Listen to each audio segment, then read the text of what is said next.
The DIMP Digital Network presents the DDT WrestleCast.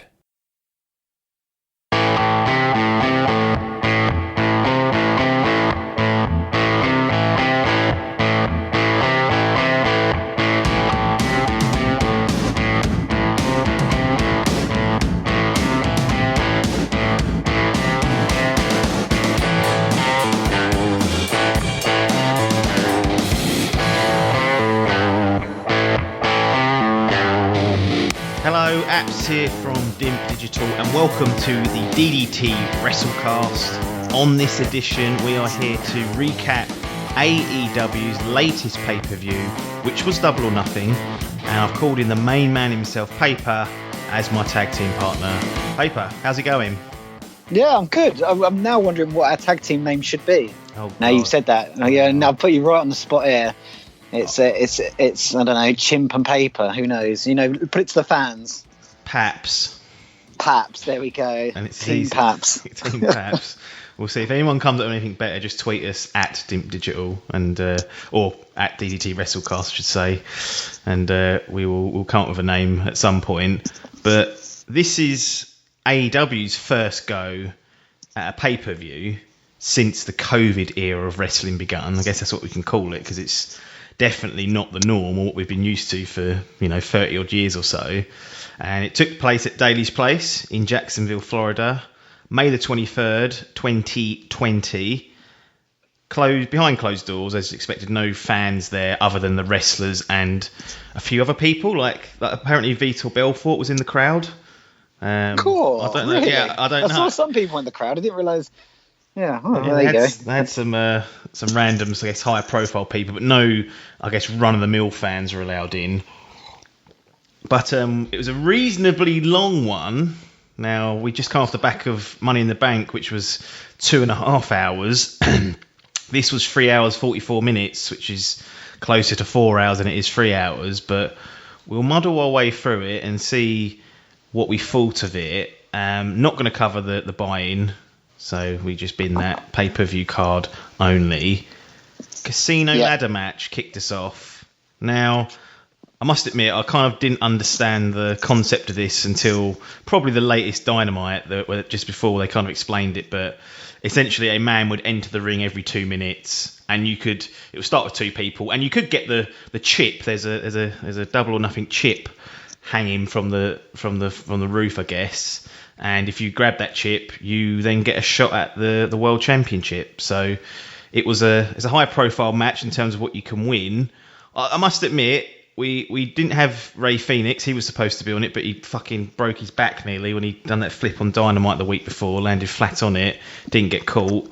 And then the rest of the competitors, I wouldn't necessarily say a World Championship material. Now, we've got the debut of Brian Cage, so spoiler alert, he went on to win it. But when you saw the lineup of the wrestlers that were there, and there's one mystery opponent, what did you think of that? Do you think any of those really were going to stand a chance at? Should they have been in the world title picture, I guess, is my question. Or are we okay doing this as like a once every few months, maybe one of the lower people on the card can earn a shot, and they obviously would go on and lose in most cases? Yeah, for me, it was a bit strange. It wasn't only until I actually started watching this that I actually realised it's for the world title and not the TNT title, because I just instinctively thought it's for the TNT title, and this would be a nice way to set up, who's going to get the next TNT title shot, because actually, the TNT is not the world championship, but it's, still a prestigious belt, and there's a lot of good wrestlers in that group, and you only have to look at SCU. They both have just had technically title shots only within the last couple of weeks, realistically, when they did the spot matches. Well, not real spot matches, but like matches with Moxley, and both great matches, but you already knew they weren't going to win because of that reason. I want to sort of roll back a little bit before that, though, because do you know what I found really interesting about this was actually they did the promos of like about 3 or 4 different fighters before we went into this. And if we spoke, one of the things, if you listen to our podcast last week when we talked about Royal Rumble 92, one of the things I really enjoyed was the spot before the Rumble, so you knew like a bunch of the characters. And it was like AEW had listened to that podcast and then that paper is on something, and they did that, and I really enjoyed that. And there's a couple of good promos to my camera there before that. But then moving into the actual ladder match, it was I was a little bit surprised it was the world title. I think it was pretty much a given that whoever was going to come was going to win. I like the whole idea of the match because I don't think they'll use it up yet, but they can play with it when they're going to shock the crowd that someone wins it within the first 2 minutes and you've got the rest of the lineup there going, what the fuck, I'm not going to get my shot. It's the rules. And that could be a really interesting thing if they keep this type of match. But I think it was always going to be the mystery person was always going to come in, always going to win it. You dropped a rumour that it might be Sting last week, and I did, putting a rumour at me out there. Second favourite wrestler of all time. I was like, oh god, what if it is Sting? He surely shouldn't be there, but it was Brian Cage. Now, I kind of know of Brian Cage. He was in Impact before this, so TNA for us when it was back in the day, and I think his contract ended with them in January. But he'd done his triceps in, or he had an injury, so it was heavily rumoured that Brian Cage was going to AEW. But because of the injury, I had assumed, he's not going to get signed until he's fit, or even then they might have to wait. They might want to wait a little bit to see if he's, not got any reoccurring injuries. But when I saw him come out with Taz of all people, so Taz moving into a bit of a managerial role, he's still doing a bit of dark co-commentary, but it looks like he's going to be Brian Cage's manager. I immediately was thinking, this is now made for Cage coming in. But what did you think of Brian Cage? Because I'm assuming you didn't have much, you weren't really familiar with who he was, other than when you saw him, you thought, who the fuck's that big cunt? Yeah, exactly that. I thought, they sold him really, really well. I think some of the people that were in that ladder match are brilliant storytellers in their own right. Like people like, I don't know, Orange Cassidy, Kip Sabian, all these people that are just so used to telling brilliant stories in the ring. And so they really sold that, and fair play to really sold how enormous was his. I love these entrance where he broke the ladder straight away. That was just brutal, and the way that they stacked him underneath all that stuff and the chip and all that was just a way just to sell it like this guy's an absolute, and he looks it straight away. I must admit, the one thing that did pop to mind that I wasn't too sure about, and I'm still in debate in my head over, though I do like the pairing of Taz and Cage, I wonder how many more managers they're going to be bringing in for all these people now, because it seems like, because with Archie had Jake the Snake, with Cody have Arn Anderson, and there's a few others floating around, but it just felt like maybe leave the managers out. Maybe you don't need so many more managers at the moment because there's quite a lot of them out there, and they all seem to be sort of ex-pros and stuff like that. So that was my only sort of thought. Well, we don't need so many, but apart from that, I thought it was brilliant. There was so many good spots as well during the match, just not even Cage, like the Darby Allin off the top of the ladder on his skateboard. I thought, bloody hell! Thought he broke his bloody leg. Yeah, exactly. It was really, really good match, really enjoyable. That's the starter, which we always talk about on this podcast. You start with a good starter. Yeah, it was 28 minutes 30, so it's a long match, and mainly because there were 9 competitors overall, so they had to do entrances for 7, and there's 2-minute gaps, and they were real 2-minute gaps, not sort of WWE gaps, because they had the fucking timer on the screen, so they couldn't even cheat it. I've seen Royal Rumbles where it changes. They say it's 90 seconds and it's 60 seconds actually. I have seen that happen. So by putting the clock up, they were showing that they weren't going to cheat people out of it.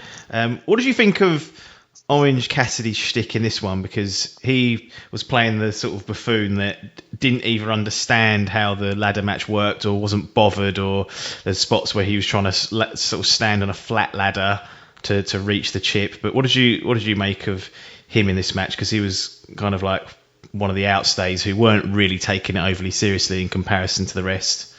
Yeah, I enjoyed it. I with Orange Cassidy, I saw you just got to take it for what it is with him, and that's his gimmick. And I like for a match that's going to have lots of people doing lots of different high intense spots. It was quite nice to suddenly put a bit of a lull in there. And it just slow it all down for like 2 minutes, which it sort of did, and it's just quite nice, just pan off to something a little bit different, a bit slower and stuff like that. And yeah, it made the match have a little bit of everything, which I quite enjoyed. So I personally really liked. I can see how some people might not, but for me, I thought it was I enjoyed the whole gimmick, and then him pulling the ladder and then just stand on the ladder when it was face flat down and him trying to get up, and I was like, there, typical Cassidy. But I can imagine once again if they had a crowd there, people would be fucking loving it in the audience. People would be going, "This is wrestling," and you can just see it now. It's a shame that it wasn't, but I thought it was.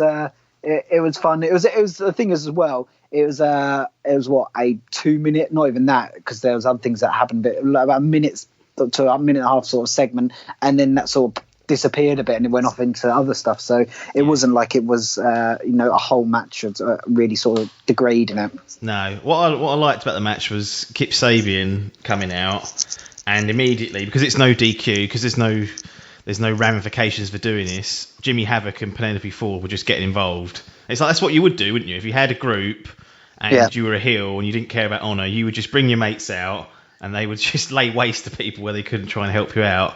Yeah, they're far becoming one of my favourite tag teams at the moment. I just enjoying the sort of banter that they've got going, playing sort of proper heels and not giving a toss, and like I sort of like this whole sort of the three of them, they sort of work really well. You wouldn't expect them to work well, but they sort of do.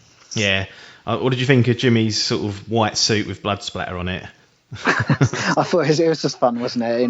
It sort of got over the point that he loves these sort of death matches and all that type of stuff, and that's his gimmick. So yeah, it's good. I enjoyed it. I enjoyed that bit straight away. And it's like the whole. I enjoyed that. Even the obvious thing to do at the start of these things is throw both SCU members in there at the start and see how they react. Yeah. And it sort of was like a nice way. It was sort of obvious, but it was obvious in a nice way. It was what I would have done if I was the booker as well. And so I was like, oh yeah, that's funny. Yeah. So we had Luchasaurus, Kaz, Kip Sabian, Scorpio Sky, Joey Janela, who replaced Ray Phoenix, Orange Cassidy, Darby Allin, Brian Cage, and then your favourite Colt Cabana. Did Colt do anything to win you over, or is he still a much disliked member of the roster? As time's going on, I'm warming to him a bit, I must admit. But I don't think Colt did anything. There was a couple of members that sort of faded away. Like if you was to take, I think Cole, Luchasaurus, sort of they had spots, but they weren't spots that were that memorable, if that makes sense. Yeah. Whereas some of the others, maybe because they came in a little bit earlier, had more memorable spots and stuff like that. They're more Janela, big, aren't they? Those two. I mean, the other Darby Allin, Janela, Kip, they can all fly when they need to. Yeah. They can all do all sorts. I did like Brian Cage versus Luchasaurus towards the back end, like the two juggernauts going at it and slugging away, and you saw quite how agile Brian Cage can be for a man that size. I don't know why he's got a blue tongue. That's one thing I can't work out, why Brian Cage... I was looking at it thinking, he drunk too much soda pop or something. Yeah, you'd think he'd have an orange tongue, because that's sort of Taz's colour. He had a little orange towel with him, but wasn't to be. Anyway, Brian Cage went on to win it. Sort of in the final spot, he put Darby Allin on a ladder and bench pressed it, or I shouldn't say that, military pressed it, and then threw both them out of the ring. And Darby Allin, I don't know how he's going to survive. He keeps taking these bumps, but he just landed flat on the floor. Cage went up, picked up the chip, and then that's it. It's interesting that I thought it was I did like the finish. I was wondering whether that was just meant to be, Taz trying to send a message to Darby Allin for him consistently rejecting him, because Taz said to him, no, finish him off properly, because he was going to go up, and Taz sort of interfered. So I don't know whether after this maybe title shot we're going to see something between Darby Allin and Cage at some point. It would make sense, wouldn't it, for Taz to put the person who didn't reject him up against Darby, who did reject him, and have a little storyline going on there. So they are dropping those little seeds that they can use later on down the line, which is always appreciated. with the AEW. Any other spots or moments you wanted to call out for the casino ladder match? No, I just really enjoyed it. I thought, name's disappeared off me now. SCU Kaz, is it? Yeah. Yeah, I thought he was He had a really good match. He sort of stood out as someone that a real true pro. Yeah. But yeah, I think we've mentioned most of the spots. Joey Janela came out and did a bit of a decent spot when he came to the ring and took everyone out. Yeah. So yeah, I thought all in all, it was when it started. I went through scoring all the matches and I gave it a 9 out of 10. Looking back, it probably isn't that high. But I just really, really enjoyed the match in itself. A bit of everything, nothing offensive. It was just a good 20-30 minutes. Yeah, as I said, decent opener. Got a bit messy in parts and broke down a couple of times. But in a match with that many people, it's difficult to manage it. There are just so many of them. The main aim was to get the pay-per-view kicked off and get Brian Cage over. So immediately they've done those two things, which I think is all you can ask. Second match of the night, MJF versus Jungle Boy. Now, spoiler alert for this one, this was my favourite match of the entire night. I fucking love this match. It was like a bit of a technical showcase, had some old school psychology in there with enough sort of modern spice in there to keep it exciting. It was a good blend of old and new. I love the fact that Jungle Boy was selling his left arm throughout the entire match, and then MJF was also selling his back. There's the devastating spot where Jungle Boy reverse hurricanranaed MJF on the apron. Like, I thought he'd actually broke MJF's neck at that point, but I really like this match. This is by far my favourite match of the entire night. These two are very young, but showing some real good potential. What did you make of MJF versus Jungle Boy? I wouldn't say go as far as say it's my favourite match on the South, because I think I like something else, but it was definitely my second favourite. I think, all in all, it was the MJF more so than Jungle Boy. Jungle Boy's still good at it. They're both really good in-ring storytellers, and MJF's brilliant at it. Just the whole point, when he the spot where he faked the injury, I as someone watching it was sold that was a real injury at that point. Because I was thinking, because the way he staggered, I was like, oh, that looks like he's really gone down. And then when the doctor came in and stuff like that, I was like, because the thing is, it's just coming off as well. Ray Phoenix and Britt Baker really having to pull out because of real injuries, and I'm thinking, there might be here's another one and stuff like that, and the way I thought it was brilliant, the way he just then got up and then whacked Jungle Boy on top. There was just so many good spots, and I knew from the start MJF would win because he's got an amazing streak going, and why ruin that? Because he has the potential to keep that going all the way into a title shot, which I think will happen. And actually, to me, it probably will happen for the TNT title against Cody. That would be just the icing on the cake for me. I think MJF versus Cody. That's a bit of a spoiler for later on, but it's I just thought, as you said, they're both sort of students of the game, and they know what they're doing. MJF.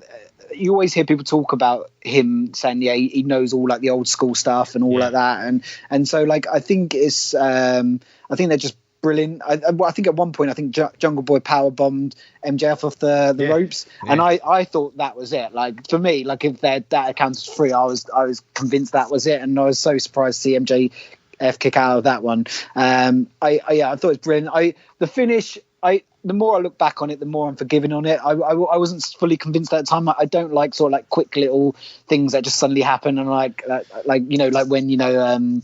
what's his name, when Cody turned over Darby Allin really quickly in that little, and so I don't like little things, and it was similar to that, especially when it's been such a good match. But actually, the more I think about it, the more I saw quite like the ending, because it was the whole point that actually could have gone either way. Both were brilliant. Actually, in fact, Jungle Boy was probably pretty much on top at that point, and MJF managed to just sneak out of the bag. And what he didn't do is didn't sneak out the bag with hitting the ring and stuff like that. I feel like it was just both wrestlers saying, look, let's go out there and let's show them we may be these young guns, but we can really go hard, and everyone's going to walk away really happy. Yeah, I think the finish was a smart one because it done nothing to discredit Jungle Boy because they were sort of trading near falls and cradles and sort of different leverage holds and whatnot, and then eventually MJF kind of just snuck it basically. I know we go back to SummerSlam '92 quite a lot, but it's similar to when Bulldog managed to get the sneaker on Bret Hart. Neither man comes out of that looking bad, and actually kind of just builds MJF. He's not just a complete cheat, like he has got the skills and the technical ability to be dangerous. So as he moves up the card and as he becomes in line for one of those belts, as we would assume, he will have a decent resume to look back on, because when we get to some later matches, I think some of the opponents that were picked out for the 2 title matches, they didn't have much of a resume because they'd just been a lot of squashes up until now. Whereas I think MJF having a 17-minute match with Jungle Boy where they go back and forth, it's kind of 50-50, maybe 60-40, and then he manages to get the win without cheating is important to have, because going forward you can't have someone who just keeps cheating. Otherwise they're no threat unless they can, cheat or do what they can to win. But yeah, that was my favourite match of the night easily. They were calling the cradle that he won with a modified European clutch, Excalibur called it. I heard that. Never heard of that before in my life, but he got the pin, and it was a good one. Right, we've then got the TNT Championship Tournament Final, third match. I was surprised to see it this soon. I thought it was going to be a bit later on in the card. So we had the match, and we also got to see the TNT title. Now, when I saw it at a distance, I immediately liked the red strap and the red colouring, but then when I got closer in and I saw the plating, it looked fucking dreadful. Like, I was sitting there like shocked, because I love pretty much all the other belts that they've designed. Like, my favourites are the tag belts. I think they're really nice belts, and the world title's a good belt. The women's title's a bit weird because it's really small, but I guess generally the frame of a woman is usually smaller, so maybe that's why they've gone for that. But I think in general they look great. But this, I was really surprised to see how poor it looked. But we did find out the belt's not complete, so it still has some extra detail and extra plates that need to be added. So I will withhold complete judgment until it's finished. But I like the red colour in it. To me, it screams like an old school television title, which is kind of what I was expecting the TNT title to be, with that stamped on it. But any thoughts on the unfinished belt? I mean, was it a smart move? I mean, they couldn't postpone the match, but should they have maybe held off of the belt until it was done, or do you think that just getting it out there in a acceptable form's enough? No, I was very much like you when they showed it. I thought, really? Like, it reminded me of it looked like I made it. It looked like I could have made it at school. A toy belt is what I was thinking. One of the ones you buy in the shop as like a little plastic replica that you can play with your mates at home with. That was my first instinct, and I was a bit like, oh, Jesus. Really? Because it just looked a bit plain. Yeah. And yeah, as like you, then they said, look, there's more plain, and I was then at that point sort of more forgiving and just like, okay, well, I'll reserve judgment until I've seen that plate. And I think they probably did the right thing by getting out there. Like, what else are you going to give them? Someone like a crown that's going to look like because all the shops are closed at the moment, so it's not like they can go out and just get something that's half decent. So like, I guess with what they had, like putting it out there, explaining it, and I think like you and like me, we're all forgiving. Like, we're all in this situation at the moment with the lockdown. So we can accept that, and we can move into the match. Yeah, absolutely. It was a 22-minute match between Cody and Lance Archer. I felt like it dragged a bit, and that they overcomplicated it and kind of overbooked certain parts of it. I was hoping for like a hard-working traditional match to crown like your champion, like to establish that perhaps the TNT title is something a little bit different in the fact that a lot of the action stays in the ring and there's not that many shenanigans that take place. But they had kind of made this feud personal, so I guess they had to do the payoffs for that. But one thing I didn't like, and this was towards the back end of it, was Arn Anderson interfering and then getting both him and Jake ejected, because surely it should be the heel manager that's getting caught interfering and getting everyone kicked out, not your babyface manager. Yeah, I think I didn't like that spot either, but I think if if they're doing what I'm hoping they're doing is that they're going to make Arn turn heel or something like that. Or make him a liability, or something. Cost Cody like it cost his dad or something along those lines. Then because they've dropped little things in previously with Arn. When he had the door and MJF in that cage match, and so like there's clips here where they can piece it together, and I hope that's where they're going with it. But like you said, it just didn't feel right, because when they then sent Jake away from the ring, I was like, well, Jake's fucking done nothing wrong. Why is he getting ejected? Like at that point, I was a bit like, well, nah. So yeah, I agree with you there. It was a bit of a strange one, but if maybe they're planning for something longer, who knows? Yeah. And then we had kind of, I guess, Tyson's. He's not interference. His involvement was Jake trying to come back out, and then Tyson getting up and telling him no, taking his shirt off, like 50 odd. And Tyson with his top off, scaring off. Good shape though, better than most of us. Oh yeah, no, not taking anything away from him. Like for forever in my memory, it'll be etched is the picture of Tyson and Cody lifting up the belt together at the end. With Tyson was trying to get his t-shirt back on, but kind of just ran out of time. And then he's just lifting up the belt of him topless. So I just thought that's the real picture there. That'll be etched in my mind forever. But what did you think of the match? And did the right man win, considering what the build-up's been pertaining, and perhaps what Cody's history has been, for the last sort of few pay-per-views and big matches? So I'm definitely someone that enjoys more of a heel win. I just always have, whatever it is. I enjoy it when the heel. There are baby faces that I do like, but I definitely find myself leaning more towards the heel. And this was definitely another one where I thought, you just brought Lance Archer and he's this big powerful bloke. Though they seem to be bringing in all these big powerful blokes at the moment. So like that, then we can come on to that, because actually that was another thing with Cage coming in. I was thinking, not another fucking big bloke coming in. It's like how many? It's like you literally all your small blokes are going to be like, well, we're not going to get anywhere near the top of the roster anymore. You're bringing in all these big blokes, Lance Archer, and he looks unstoppable. For me, I would have probably kept that going. I felt like he looked nasty. He was beating everyone up when he comes to the ring. Like everyone was scared of him. I think he got the win, even though Cody got the win, even though Lance probably destroyed most of him for most of the match. So I think they've sort of semi-kept that intact, and there's maybe a bit of a story there still to tell between Lance and Cody. Well, he could say that Arn Anderson fucking crotched him on the top rope, so that might have changed the momentum of the match. If I was Lance, that's the first thing I'd say. Your manager interfered and made me fall on my nutsack. Yeah, there was one that, and I'm just going to point this out because I've got all my notes. The amount of times this happened, and it really pissed me off, was bloody Big Slow.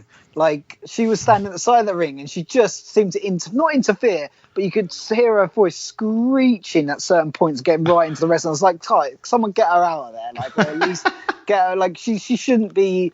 It just distracted me on several matches she did, and this was the first one that she did it, and I was like, right, like, you don't need to be involved in this. Has got nothing to do with you, and so like just stop getting so aggy and involved. And but yeah, that did annoy me. One bit I did really like about the match though was when I think it was. Did Cody do the DDT? No. Well, where they did each other's spots. So I think Cody did the DDT and Lance Archer did the Spinebuster, which was the spots of each of their coaches. And I thought that was a nice little throwback. And I do like the way that the commentators on AEW just more often explain these things as well to the audience. Well, they actually live in a universe where there was wrestling that was outside of AEW, and there's a history of wrestling. It's not only what's happened in their promotion, so they do a good job of like referring back to it. So people that maybe watch at that time be like, yeah, that's a good little nod there. Yeah, and that was exactly it. It's like, the thing was, I probably wouldn't have realised that until they said that, and then it sort of clicked. I was like, oh yeah, that was a nice spot. And so it was something like that I enjoyed. I thought overall it was like, coming off the first, it wasn't as good for me in my eyes as the first two matches. No. But it was still a great match. And at this point, I'm thinking we've had 3 fantastic matches effectively. I'm really, really enjoying this pay-per-view. Yeah. But with the Cody Lance, like, I can see avenues, as I said, for both of them. Cody, MJF setting up at some point in the future for the title shot. Yeah. That's, to me, money. Lance, you could have had it, and then him being this unstoppable force. Though it seems like I can understand maybe they're moving away from that now, because then they've got so many of these big guys coming in. Yeah. So with Brody, with him, with Wardlow's there as well, and so there's quite a few of them. So yeah. I think Cody winning does more for the belt than what perhaps Lance was. I know Lance has been destructive, but he hadn't been tested. Like, I don't feel like he'd only been there really for 2 months or so since he arrived. And I don't know, just having the title established on someone like Cody, who had a world title shot. He's been involved in some big feuds and whatnot. I think it just gives the belt a step up to start off with. Now they might end up sort of stepping it down as time goes on, or settling with something a bit lower. But I think having Cody win it gives the belt a bit more of a prestige off the bat, because he's been there since the start. He's been involved in so many big matches in the short history of AEW already. So to have someone like that carrying it, rather than, someone who is no doubt a great talent and a great wrestler, but perhaps hasn't been there as long, it was good. And yeah, the only in hindsight, the build up to this, although it was decent, it felt like it was more about Jake and Cody than Lance and Cody. And most of Lance Archer's matches have just been squashes. So it was really difficult for me to get behind him, because I felt like he was untested. So I was pleased that Cody won in the end, because I felt like that was, for the belt, longer term, that's the right thing to do. And Lance won't lose much steam from this. He'll be back and just causing havoc. So you mentioned, I don't know if that was a perfect tee-up, but you was enjoying the first 3 matches. It was a great pay-per-view. And then we run into what I could perceive as 2 extremely pointless matches. Now, the runtime for these combined were less than 10 minutes, like the actual match time. But that doesn't include entrances, video packages, and then all the bullshit that Sean Spears did before the match started, which seemed like 5-10 minutes worth. Now, if we're looking for things to cut, mention that it's a 3 hour and 44-minute pay-per-view. You've got 2 prime candidates here, where it's got Penelope Ford versus Chris Statlander, and then Dustin Rhodes versus Sean Spears. Now, I wouldn't be surprised to see these sort of matches on Dark usually, let alone on a pay-per-view. These felt really kind of jammed in there. And you even mentioned the other week that you was a bit annoyed that the Dustin and Sean Spears match was just kind of thrown together suddenly, and it had no purpose there. And I don't really see much of a purpose for the Penelope Ford or Chris Statlander match either. Yeah, so I guess you start going in chronological order with the Ford sort of Statlander match. Like, it's definitely the second worst match on the card. Now, it probably wasn't what I'd call one of those bad women's AEW matches that they have. It feels like there's the 4 women tonight and Britt Baker have stepped up the game a little bit, and they are performing better, which is good. And it was like enjoyable things. I enjoyed when Kip came to the ring, all fucking bandaged up, and like I just thought that was just a nice little thing to do and stuff like that.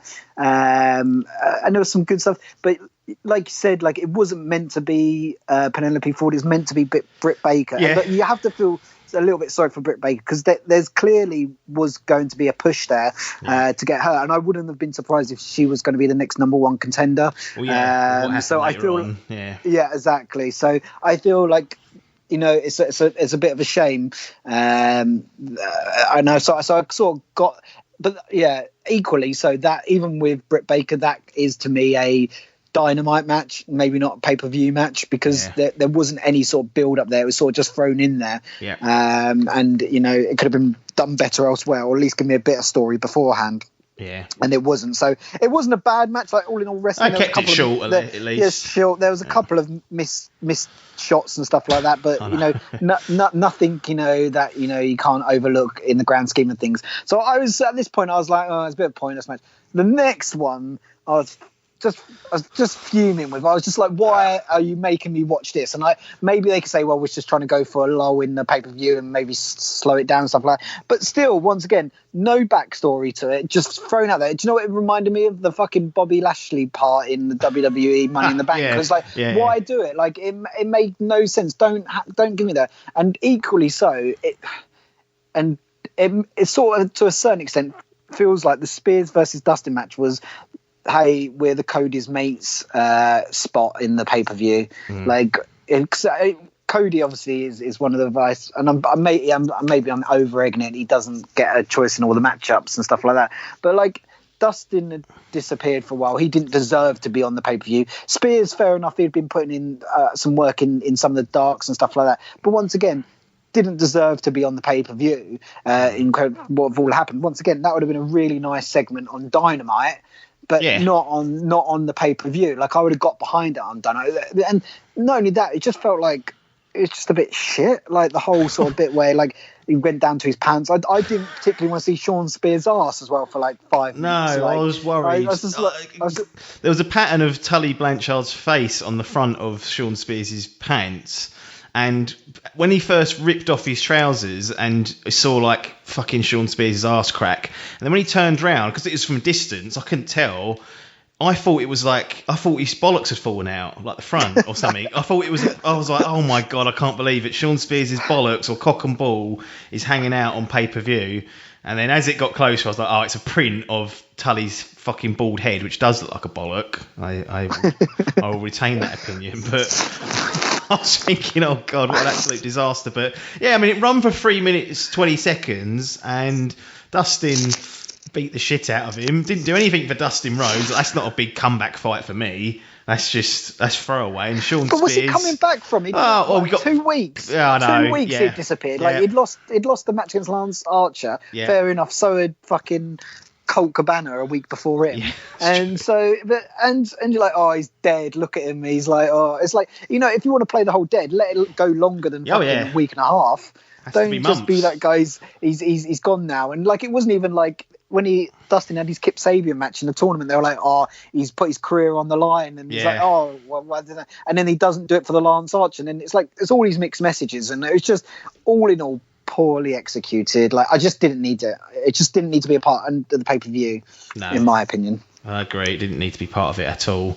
Kept it short, but even then, all the rigmarole beforehand of him doing like is Dustin going to come out? That was a waste of time. And I was like, right, get this off now.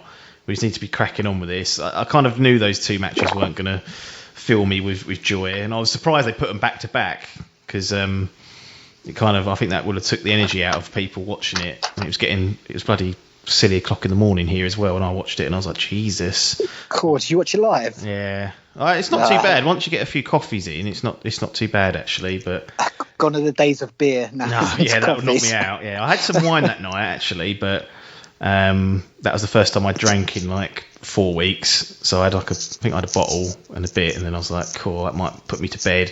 Had a quick sleep, had like a 2-hour sleep, and then got up and watched it. We then had Nyla Rose defending her title against Hikaru Shida, and the prerequisite to this statement I'm about to make is that this is for AEW standards of women. So I'm not talking about what actually could be conceived as a good match, but I actually thought for their standards, considering what we're used to, this was actually decent. Maybe the no DQs and no countouts helped it, because it gave the girls a bit more freedom to do what they wanted to do, and you know they could just use a few more gimmicks and whatnot. But I was really shocked they switched the belts, to be honest. Now, I think that's the right decision, because I don't think Nyla's promos have come off that well as of late, or since she's had the belt. And compared to Shida, like, her in-ring work does need tightening up. And Shida, promo-wise, obviously will be difficult because her native language is not English, she's Japanese, and she kind of speaks broken English at this time. But you can get away with that, believe it or not, easier than if you're natively speaking English and doing it badly. So I think with those two bits combined, Shida has been on a bit of a momentum and a hot streak.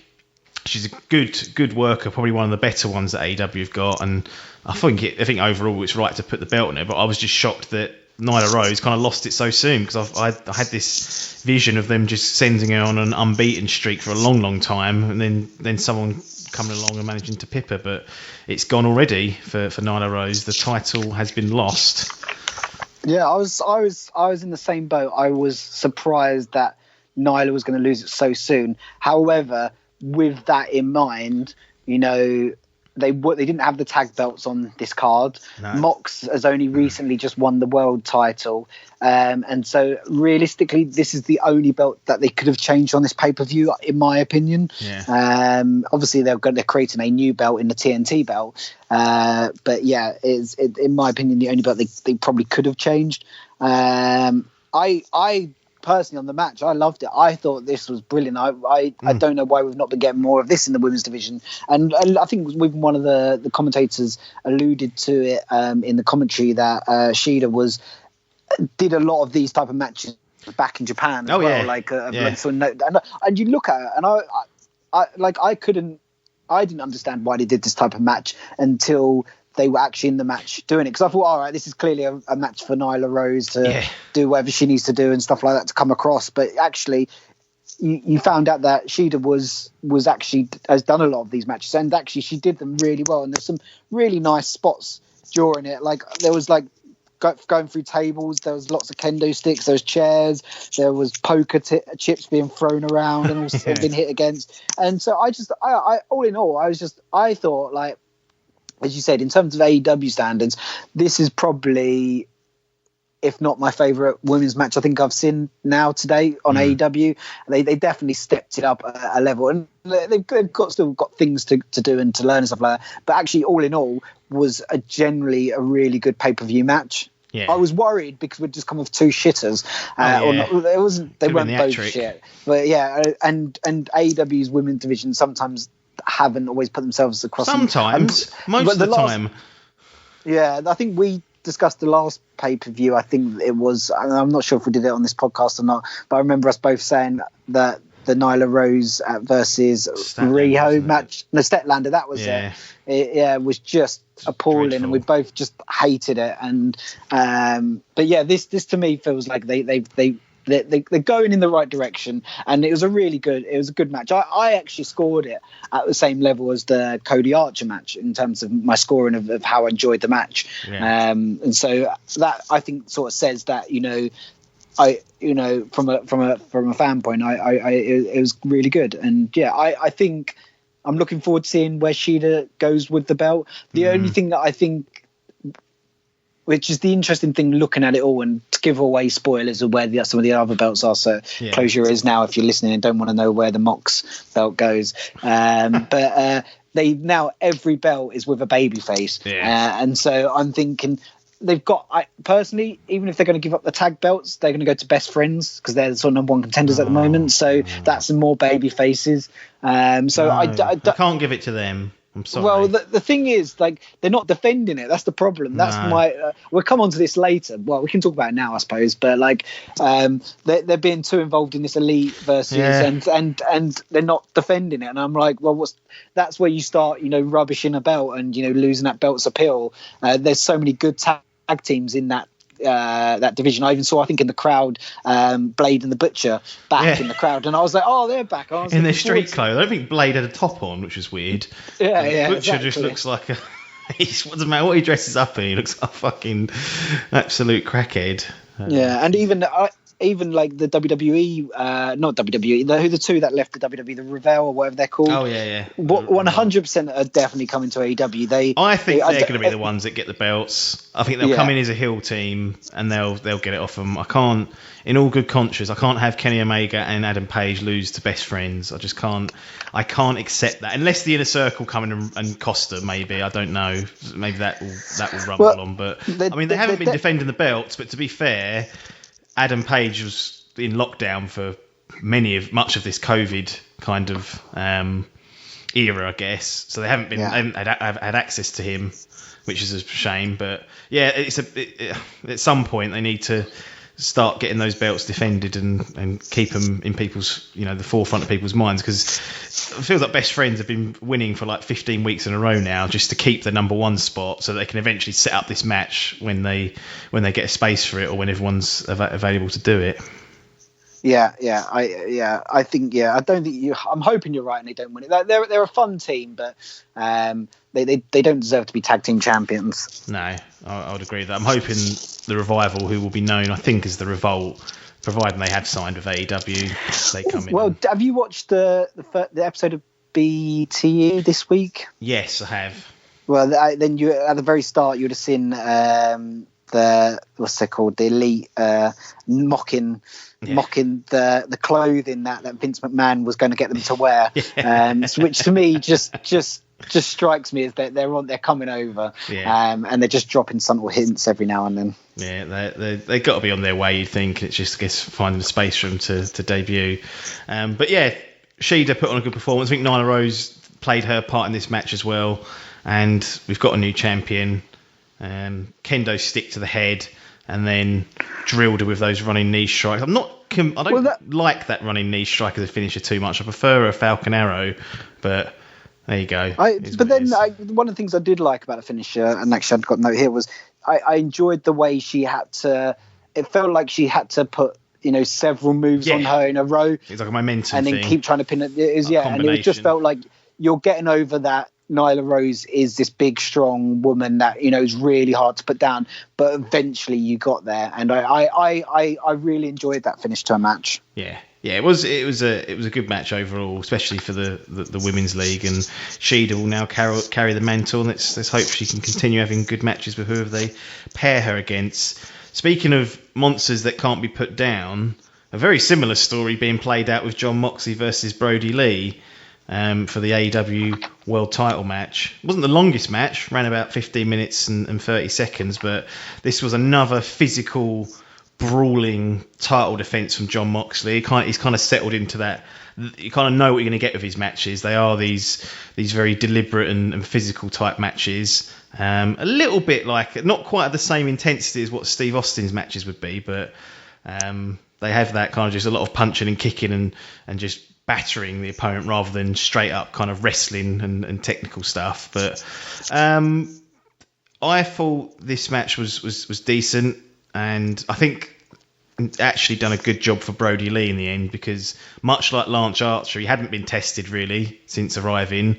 He kind of took over the Dark Order, who what were they, mid-card at best, and then he was put in this position where he was fighting for the World Championship, and I was a bit like, right, is that it correct? But they done the right story in making Brody Lee seem like someone who is very, very difficult to put down. Like, Moxley could not pin him with his finisher twice. He even put him through the stage once, and in the end resorted to a sleeper hold to just knock him out cold. Like, he wouldn't quit. He had to just beat him by just choking him unconscious, which I think just establishes Brody as a tough bastard, which is kind of brought him up to where we know his level is now, which is a decent level. What did you make of Brody Lee and the match itself?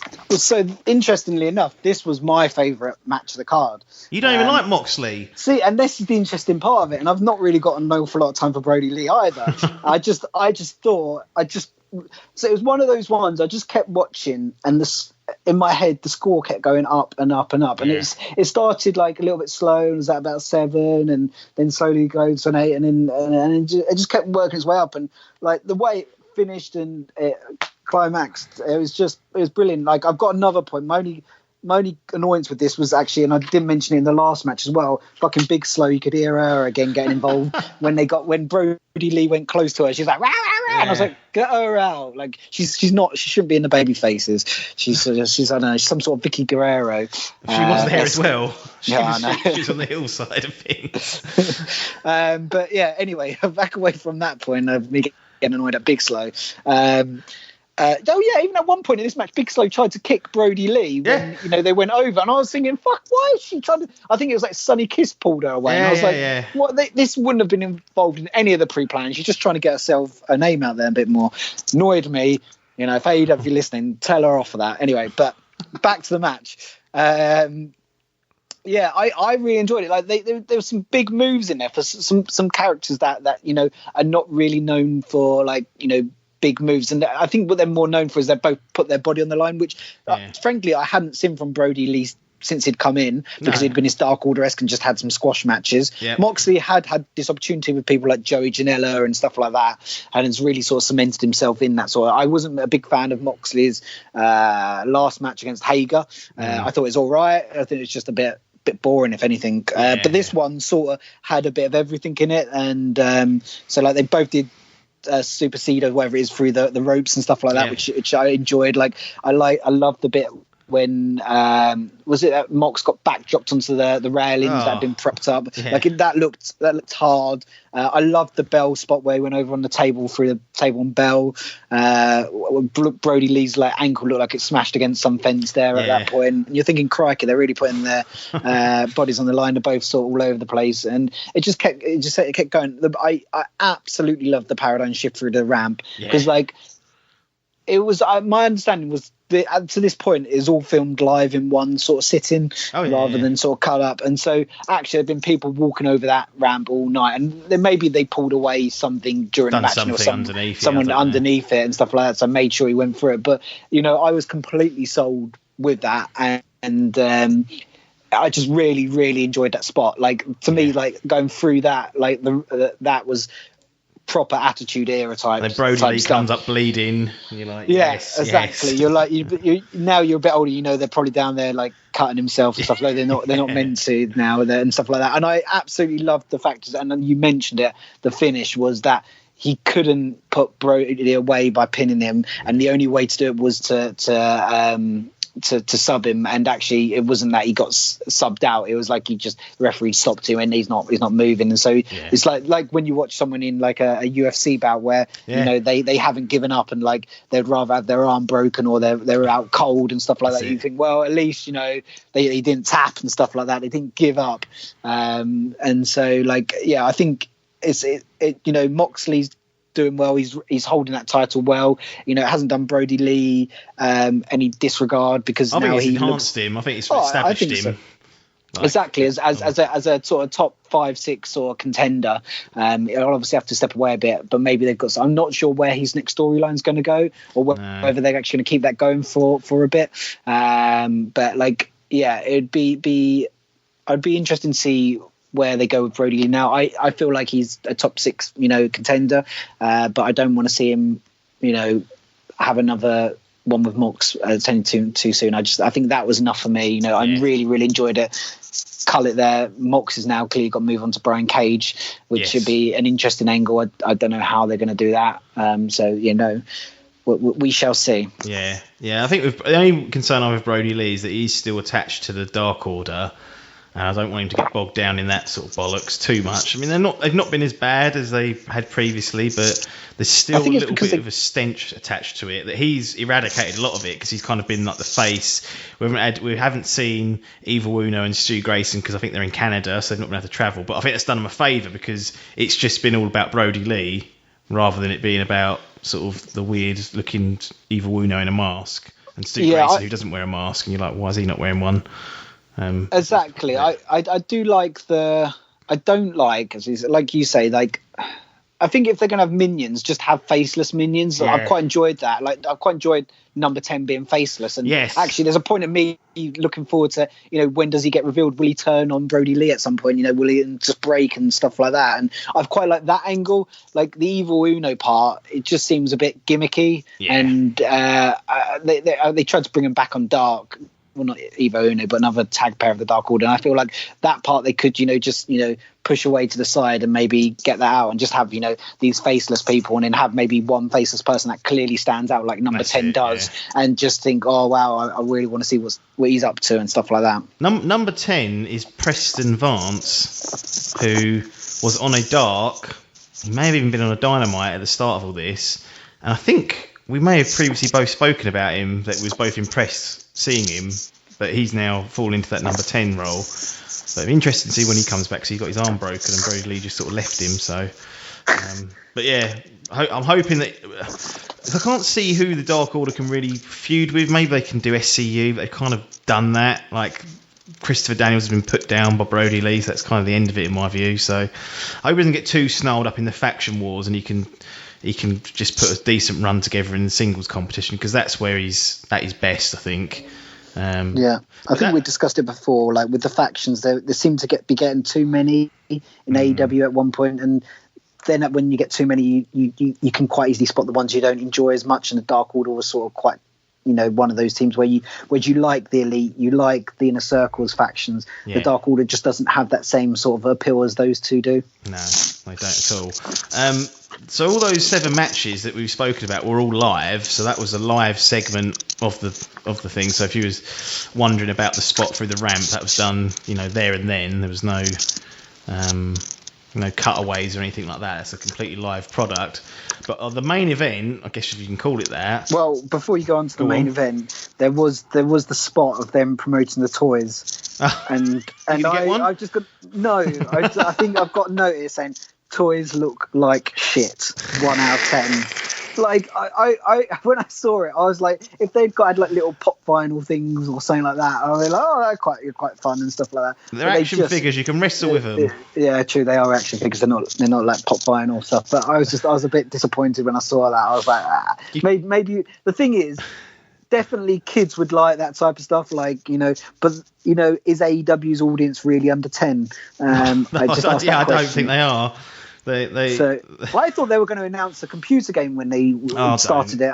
Because I was thinking, are they actually going to get a WWE 2K or whatever it is? But no, it's just some really poor, which looked like Action Man from the 1990s. Yeah, I won't be buying any of those, that's for sure. But the video game, I keep saying that they're working on it, but it feels like it's a million miles away, and it's a tough thing to do, I guess. But yeah, so. This is an interesting point. Should the stadium stampede before the event was running? Did you think that the main event should be the world title match, the TNT title match, which some people were tabling saying it's the most personal feud, and I was like, well, that's true, and it's a new belt, or the stadium stampede? So before the event started, what did you believe should be the main event? Before it started, I had no problem with this being the main event. No.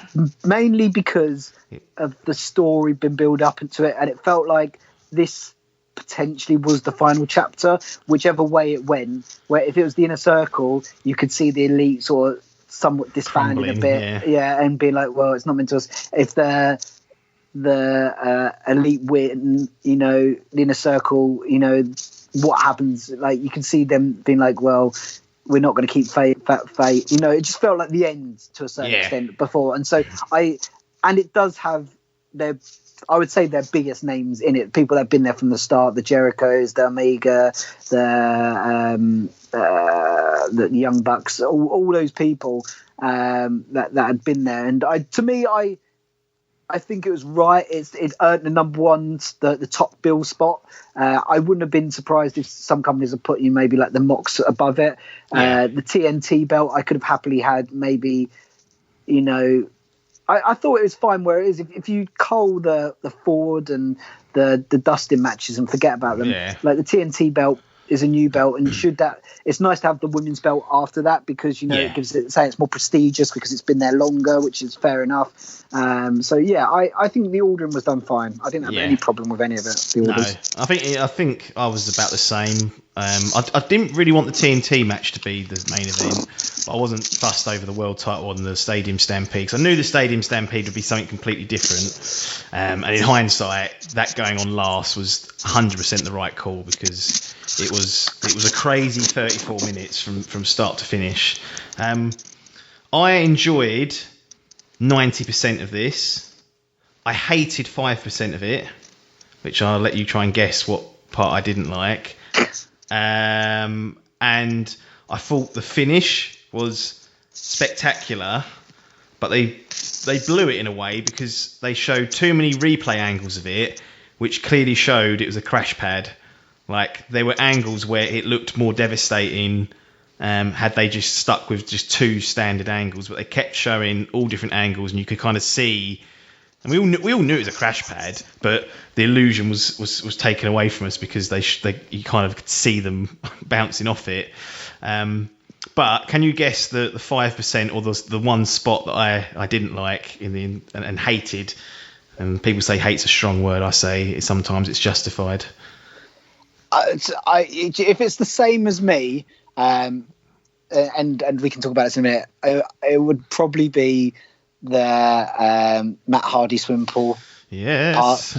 Part. And you know why? And for me, like, I don't mind if that was filmed in advance or whatever and he didn't go straight to it. For me, I look at wrestling like theatre. I just want one continuous playthrough. I don't want things to be cut up. And it was at that point I realised, oh shit, this is all cut together. Like, this is like, up until that point, it was made to feel like it was all done in one. And actually, I was still sold at it was just one single like thing. Like, they'd done it in such a way that for me at that point I was like, oh fuck, they've broken off, like this is all a part of it. You know, some of them probably will have, you know, a break if it's behind the scenes and stuff like that, and then come back to them and stuff like that, which is fine because I love the entrance, I love the way they all came in, like, and all started scrapping, and then suddenly they broke off with the Bucks going towards and Jericho and that chasing Guevara off on his horse. Yeah, exactly. It all made sense. And then they went up to the swim pool. And, like, actually, because it started off with Omega up there getting, I keep saying Omega getting the sort of like power bombs on the table and stuff like that, which looked painful. And I was like, oh, this is really good.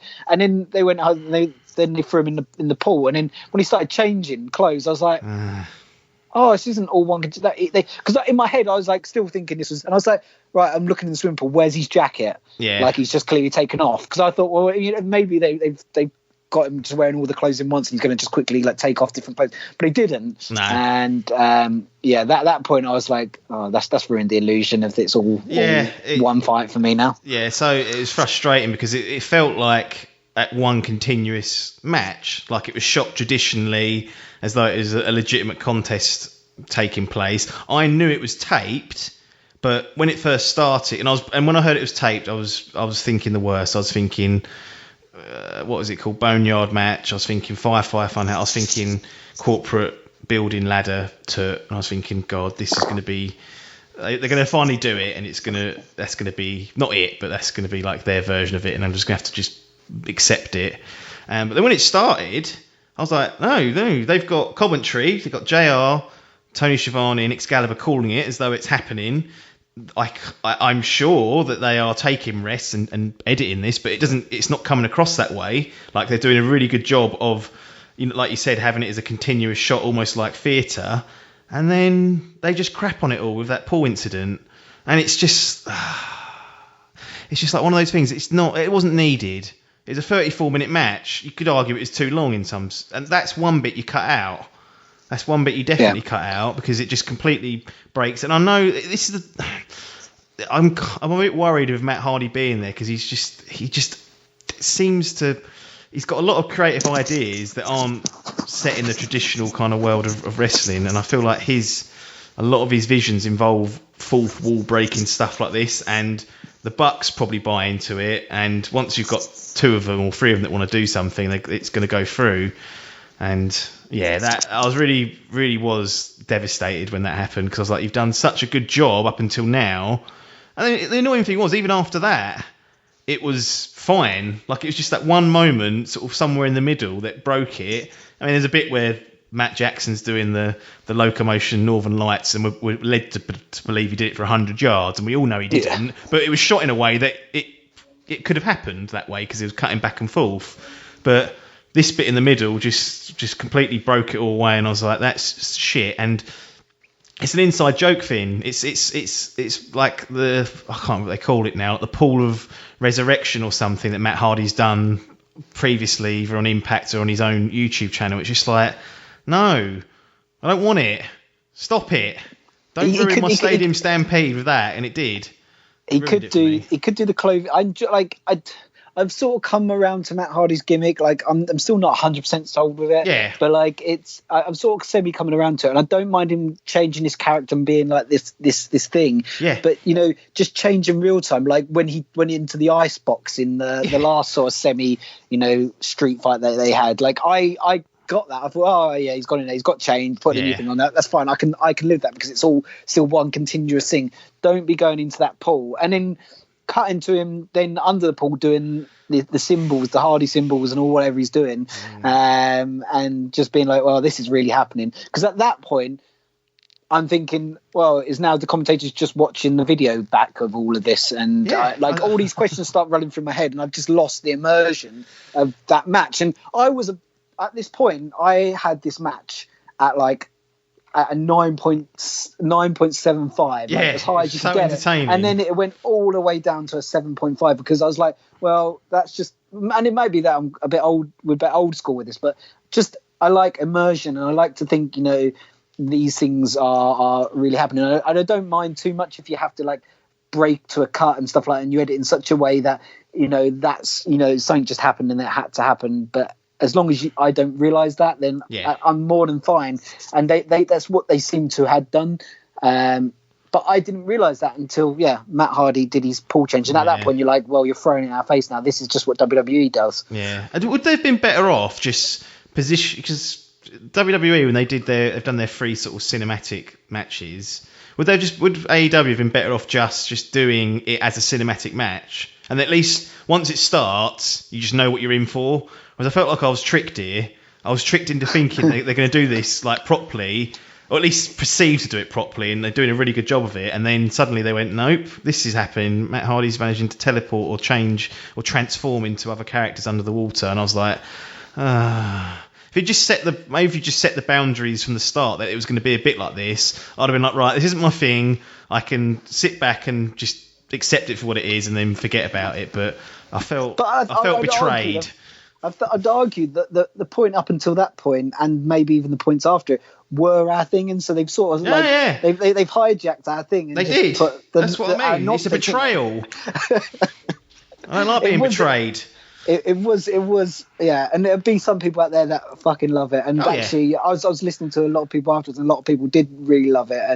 And though that never seemed to be the spot people always mention when they're talking about how brilliant that match was, because it wasn't the best part. It was just that it was an annoying spot where, and I bring it back to the whole Matt Hardy teleportation thing in the arena. Didn't need to happen, did it? And they should have learned from that point. Just don't. Well, they at least covered that up by saying it was holograms. But there's no way you can cover this one up. Yeah, it was under the water. I don't mind him getting changed, just as long as it doesn't flash. It could happen. Yeah, exactly. Like I don't mind him like going into the ice box and then coming out as a different character and stuff like that. Like that I can take, because I was like, well, he's just put a different pair of clothes on and he's back out there and he's changed, and I don't need to think too much about it. But when things are changing and that's my whole attention, and then I know that they've cut it and they've actually had to stop the action to let Matt several Hardy times, because he's changed about 3 times. And that did wound me up, because then I'm thinking, well, they're now taking shots of this and they're stopping, and there's an art in professional wrestling where they're all putting it, and they put their bodies all on the line on this, and there's some really amazing spots. But I think that then takes it away, because then I'm suddenly questioning everything else on that match and say, really, did how much effort had to go into all of this and stuff like that, and is there any parts of that bar fight that they cut, and like even just like little things, like I think at one point Matt Hardy was miles away, and then suddenly he ended up quite near them at the end, or they'd all congregated at the end when they about to put Sammy, what's it, the One-Winged Angel, whatever it's called, and that was like, well, they got there a bit too quick. There's a little bit of time traveling going on there, and so it's like that little stuff like that. I start then noticing, and I'm like, wow. Yeah, and when they show some of the replays of stuff, that the replay was too quick. It was like half a second after the event, and I was like, hang on a minute, like let it settle, then show the replay. But it was annoying because I was really enjoying it up until then, and I enjoyed what happened afterwards. But that will always be the black mark in the middle of it. That the Stadium Stampede could have been like top tier, something really unique and really, really good for my taste, and in the end they stabbed me in the back, which really. And there was some amazing. I loved the bit where the horse, Hangman and the horse chasing after Sammy, because like that's flashbacks to the golf cart straight away. He's doing that, and I've done the golf cart later as well. And they did the golf cart, which was a brilliant spot and worked really, really well. And the referee running alongside it, Bryce Rimsberg sprinting trying to keep up. Yeah. And like the bar fight was good, and like it was a little bit of that was a little bit cinematic-y, but then this had all happened after the Matt Hardy thing, so I was a little bit burnt at that point, and I feel like it sort of took away a bit from that from me, what I thought, because that was quite good fun, and I liked the way that Kenny was then drunk milk next to Paige drinking these whiskey, and like the Young Bucks and like the whole Jericho stuff when he was like calling for the referee to go in to check like VAR. I really enjoyed all of that stuff. It was just it was entertaining, and I was believing when watching all that all this stuff could be happening there and then. And so like there's one black mark in the middle, but generally like all in all was a fantastic.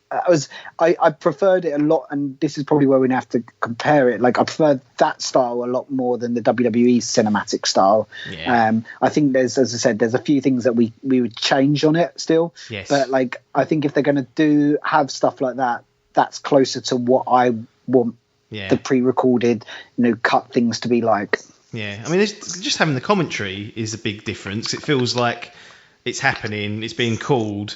And like the Money in the Bank, I don't think had commentary until the very end where they announced the winners, and like Michael Cole was like, "Oh, Oscar's won the bet," and I was like, "Where have you been for the last 25 minutes? Like, why is there no one calling this?" But there was a really nice call as well in the Stadium Stampede where I think someone said, I think it was like JR said, "Oh, we need like 20 cameras to be out here," and then someone went like 20 seconds later went, "Oh, I've just been told there's actually only 19 cameras out there." Which it just makes it just little things like that just made it feel so much more alive and real and happening. And I was so brought into it. It was great. Apart from that Matt Hardy poor incident. Yeah, he can't be trusted, Matt Hardy. That's what I've learned over this short time that he spent with AEW. I don't know if this is the end of the Inner Circle versus the Elite. Like, with that little 5% annoyance, I would like to see them settle it with a more traditional in-ring match at some point, but not anytime soon. I don't think they will. I think maybe they've got one more sort of big match in them. They've got Blood and Guts still that they want to do, so maybe that'll then be the ultimate kind of fitting end to this feud. But Stadium Stampede is going to be their thing. I've got a feeling they might do this every year at Double or Nothing, or maybe every other year, but I just hope that they just keep it close to a legitimate contest. Yeah, the Stadium Stampede. I'd happily watch it again. Now I'm sort of know what I'm getting into. Inner Circle versus the Elite. In my head, I as long as all the wrestlers are sticking around, I feel like the Inner Circle needs to win that battle. Personally, I just feel like there's more of a momentum with the Inner Circle being a group than the Elite is, and there's actually quite a lot of fun storylines that they could probably do with the Elite as they sort of split up, if that makes some sort of sense, where with like the whole sort of Paige and Omega tag team against the Young Bucks, and you could quite easily have the Young Bucks turn heel. We spoke about before when we thought when they had their last match for the belts that we thought there was a perfect opportunity there for the Young Bucks to turn heel, but it didn't happen. To me it definitely feels like I would like to see the Inner Circle continue. The Elite is always going to be around, but maybe them pulling away, and I wouldn't mind seeing the Bullet Club coming out or something like that. I don't know whether they're allowed to bring that in or not, but there's a couple of Bullet Club members that they could definitely bring into the fold as well if that sort of started to happen. It'd be interesting to see whether they ever get a working relationship with New Japan, which is where Bullet Club kind of reside. The name does, because there's so much DNA entwined with a lot of like the Bucks and Kenny with New Japan and now AEW that it just feels like they could do some really interesting things there. But whether or not we'll get there, I don't know. It won't be anytime soon, that's for sure. and you could see if they joined forces a little bit. Imagine the old days when you had WCW versus WWF. Well, imagine a New Japan sort of roster versus an AEW roster and stuff like that, and having pay-per-views for that over both. Suddenly you're widening your audience because you're probably getting an Eastern audience looking at a Western product, and a Western audience then suddenly looking at an Eastern product, and both could probably really benefit from it. Yeah, absolutely. Right. Overall thoughts then. Now, we said it run for 3 hours 40 odd minutes.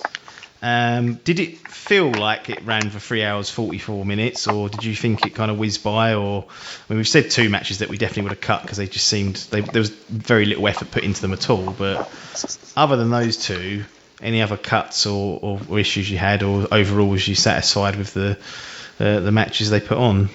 Yeah, I think overall, the event, I would have scored it really high, a good sort of solid 8.5 out of 10 or something along those lines. Every match in it was brilliant, except the two we mentioned earlier. I think just cut those two matches out, and you've probably got a near perfect pay-per-view. I'd say. Cut Matt Hardy's resurrection pull out, and then and a near perfect pay-per-view. Everyone that worked hard from start to finish, and I couldn't believe it when I got to that third match and everything was still amazing, and I was like, when are we going to start dipping? And then obviously it did a little bit, but usually expect that early on to have a few dips, but you had 3 early back-to-back matches which all seemed to work really well, and good stories. And so you cut those other two out, you probably save yourself 20 minutes, and then you got a 3 hour sort of 20-minute show maybe.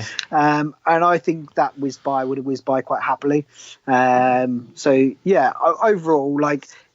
looking back at what it is, if someone you can take it as it is, or you can not take it as it is, and we'd have to rework it from the start. I'd take it as it is, because actually that was probably my favourite pay-per-view I've probably seen in the last year. Nice. They've certainly done a good job, considering we're in this era of no live, crowd. It's all behind closed doors. They've got wrestlers sort of simulating the crowd, but we said time and time again how much of a big part the fans are, and to put on a show like that was entertaining from top to bottom was a really good job. We've watched what's that? 1, 2, 3 WWE pay-per-views if you count both nights of WrestleMania, and maybe a bit biased, but I enjoyed Double or Nothing more than all 3 of those that I'd seen from WWE. Ironically, WWE have started putting people in the crowd now. On Raw they had a perspex glass up around the ring, and there was I think they were NXT proper development people who were simulating the crowd, so they finally crumbled in and copied that, which is funny because when AEW first did it, Stephanie McMahon did an interview making fun of that they were putting 4 people in the crowd. She had a little snide comment, and now I always love to see people have to backtrack when they when they insult something and it clearly works and adds so much to the event itself. But yeah, it was a good event. It flew by for me. It didn't feel that long, which is kind of I always look at the time and think, fucking hell, that is long. But if it doesn't feel like 3 hours 44 minutes, then I'm pleased with that. I said MJF and Jungle Boy was my favourite match, and the only thing, it's not a criticism, but a lot of the matches other than MJF and Jungle Boy all felt like there was a lot of brawling outside, and do you know what I mean? Every match, obviously with the ladder match, so that wasn't a traditional match. The Cody Lance Archer match went everywhere. Yeah. Then we had the 2 pointless matches, which weren't really even proper matches. Nyla Rose and Shida was a no DQ match. Moxley had his Moxley match with Brody Lee with all those weird spots. And then we had the Stadium Stampede. So there wasn't a lot of proper in-ring action, but I don't know if that's a criticism or not. But see, I'd say that's definitely one of the things that sort of sold it more to me. I'm definitely for me, I love those when he brawls outside the ring and stuff like that. So I think that's what helped it for me. But then I think it just elevated MJF and Jungle Boy that bit more as well. It sort of gave them a bit more of a light, saying, well, we don't need to do all of that stuff. We can just do it in the ring and we'll still have a fantastic match. And I feel and I don't think they probably intended it, but actually it probably helped MJF and Jungle Boy that much more for people to go, well, look, they don't even need all of that, and they can still probably put on for a lot of people, fight of the night. Yeah, No, I mean, it's crazy. Like MJF's 24, I think Jungle Boy's 22 or 23. I mean, if they carry on the way they're going and AEW can keep hold of them, there'll be those two for the world title in the main event in a few years' time if they carry on like that. They're going to be special special talents. Favourite match that I think you've said it already, but is it confirmed that it's Brody Lee versus Moxley?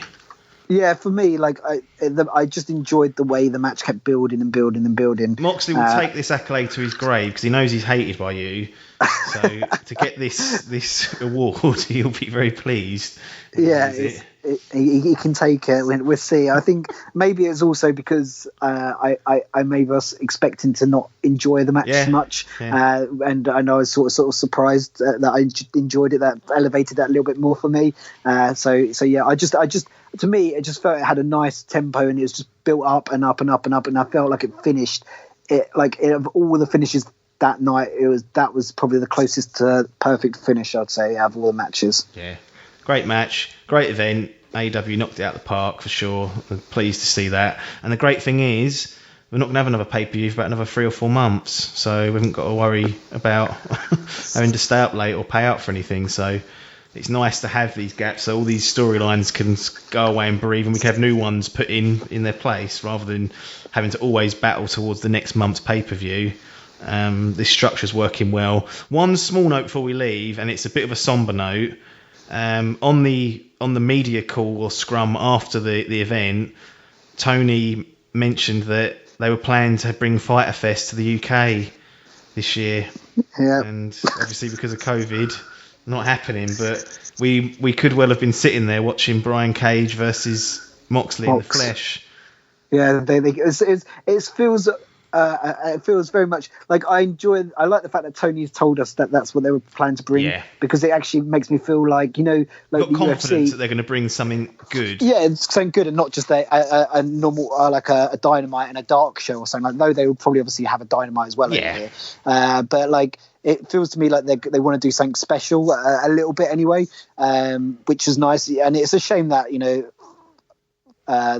that the show that they were going to bring over that they couldn't, but hopefully they'll be able to build some other stuff up and bring that over. I'm just hoping now Tony said that they don't just then bring over a Dynamite just willy-nilly and just be like, oh, here you go, here's a Dynamite where not a lot happens. I've got a little bit of faith though, because every time you hear Tony Khan talk about the UK, he's got a lot of time and love for it. So that to me, and he spends a lot of time over because he owns Fulham Football Club. So you would think that he would want to bring something quite good over. Even if he's just got a bunch of mates over here, they want people to come along and watch it. He wants them to see something really good and fun. So yeah, that's sort of, I'm sort of hopefully in my head, I'm feeling like Tony Khan. This is the AEW's SummerSlam '92 moment. I appreciate in today's era that they can't bring a pay-per-view over because no one in America is going to buy it for that time of the morning, and that's fine. I mean, they've probably not got enough fans in the UK to sell out an arena at the time of morning that they need to do it to be able to have it as a pay-per-view.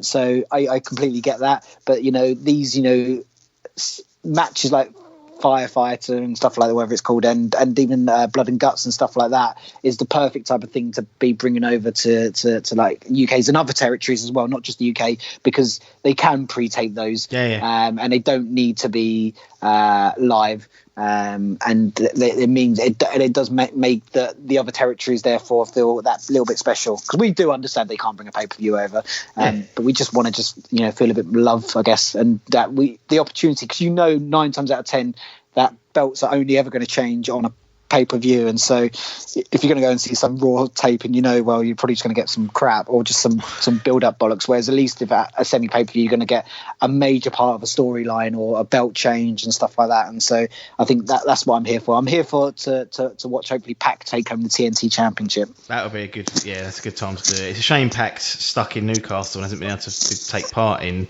AEW. So he did appear on a promo. They put to be fair, Dynamite the other day. Yeah, they did chuck a promo in of him. I hope they do that every few weeks so that people don't forget about him, because he's such a talented worker.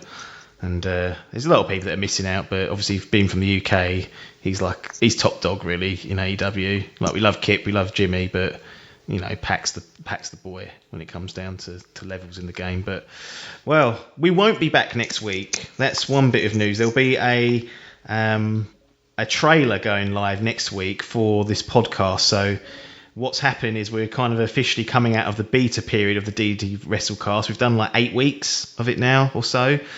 Learned a lot of lessons, not making too many changes, in fact hardly any, but just putting some other bits and pieces, infrastructure changes in behind the scenes, and making a few sort of small tweaks. And the beta period of the DDT Wrestlecast has come to an end, and will be fully fledged 1.0. And next week you'll hear kind of like just a show trailer for that. So there'll be no sort of traditional episode, but we will return the following week with God knows what. I think we're getting close to Backlash and NXT in your house. We've had a request come in from a fan to cover a specific event as well, so we'll get all that done. But trailer next week, and then normal service will resume the following Friday. So we'll look forward to seeing you, I guess, properly on the 12th of June. But tune in for the trailer next week. It's worthwhile. Only be a minute and a half, like super short.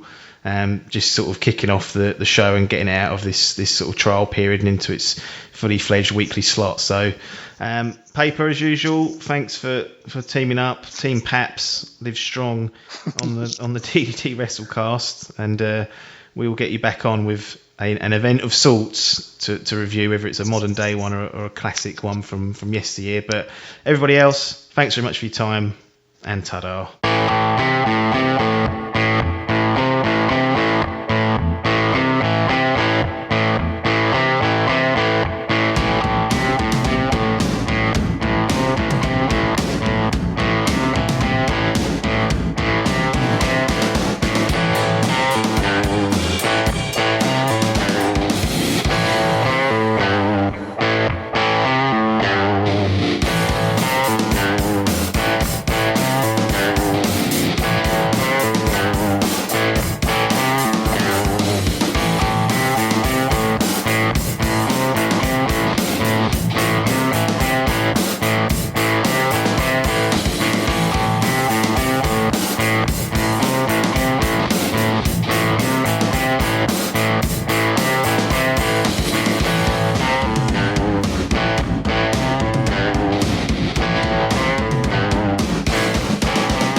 This was a DIMP Digital production.